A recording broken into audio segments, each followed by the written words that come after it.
One of the things I'm really missing during stay at home is playing Dungeons and Dragons with my group of friends. I've only been playing for about a year, and I've actually started being the dungeon master. So if you don't know what that means, it means that I'm in charge of putting the game together.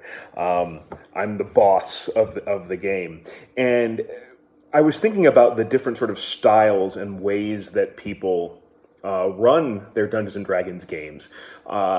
A lot of it is very similar to sort of Tolkien and his Lord of the Rings and how he sort of established a certain idea of fantasy and what a fantasy world looks like.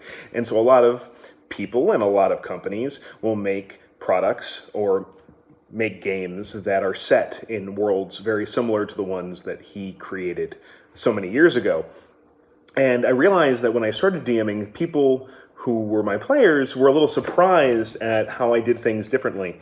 And one of the big things that I do differently is that I just cut out the fantasy racism. And when I mentioned that actually to my wife, she was like, well, what is fantasy racism? Well, fantasy racism, again, is something that I blame Tolkien for, although it's probably not his fault. It's this idea presented in fantasy and sci-fi and any sort of media where you have a race of people that are all evil. Lord of the Rings is a perfect example. All the orcs, the goblins, are evil. There's not a one of them that is redeemable. And the reason that they're made that way is so that you don't feel bad that our heroes are killing them. They can just go through and chop off heads and stab them in the chest, and you're like, that's fine. It's a goblin. It's an orc. It's an urukai. They're all evil.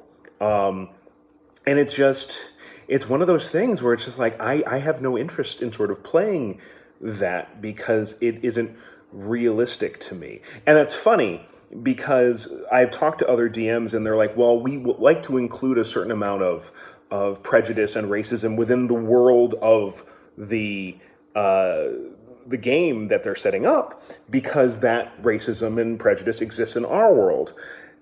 And I'm like, yeah, there's a realism to that, I suppose. The problem is when you're playing it a certain way, you play it that it's not that just that people have prejudices within the fantasy world you're constructing. It's that within the fantasy world you've constructed, those prejudices are valid.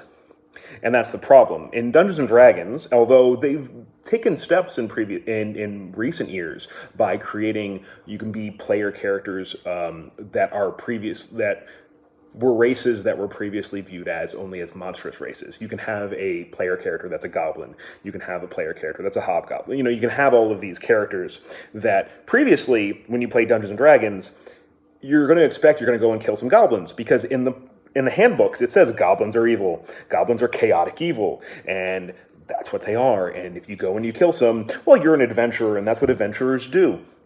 I'm not interested in that. I think it's kind of passé and boring. And I understand, again, why they do it. A lot of other media sort of takes this idea. My brain actually went to the original Ninja Turtles cartoon. It's the reason why the Foot Clan, which is the enemy ninjas in the Ninja Turtle cartoon, were made into robots. Because in the original comics, they were all people. They were kids. Even the first movie, they were young people that were trained to be ninjas, trained in martial arts, and then the turtles fought them and sometimes killed them. They didn't want to do that in the first cartoon. They wanted it to be a much simpler, easy morality. And so they just made them all robots. And so we don't feel bad that Michelangelo takes the head off of a foot soldier because it's a robot. And robots are, at least in this universe, all the robots are bad. Or at least they're not people, so it doesn't matter. And I find too many people who play something like Dungeons and Dragons, or people who write fantasy, fall into that. And I kind of blame Tolkien for that, because all of his orcs are bad. There's no good orc. There's no redeemable orc. They're all either evil or cowardly. They even fight amongst themselves because they're all bad. And that's not realistic to the real world. And even if prejudices towards certain races is real in the real world, I'm playing a fantasy game. And I don't want to bring crap like that into a game that I am playing to have fun. And obviously I'm a white guy. And a white guy doesn't experience a lot of racism at all in this country. I don't like bringing that ugliness into a game that's supposed to be fun, and it's supposed to be fun for everyone. But that's me. But that's also how I would recommend to other people. If you're interested in playing, being a dungeon master, if you're interested in playing Dungeons and Dragons, look beyond Tolkien.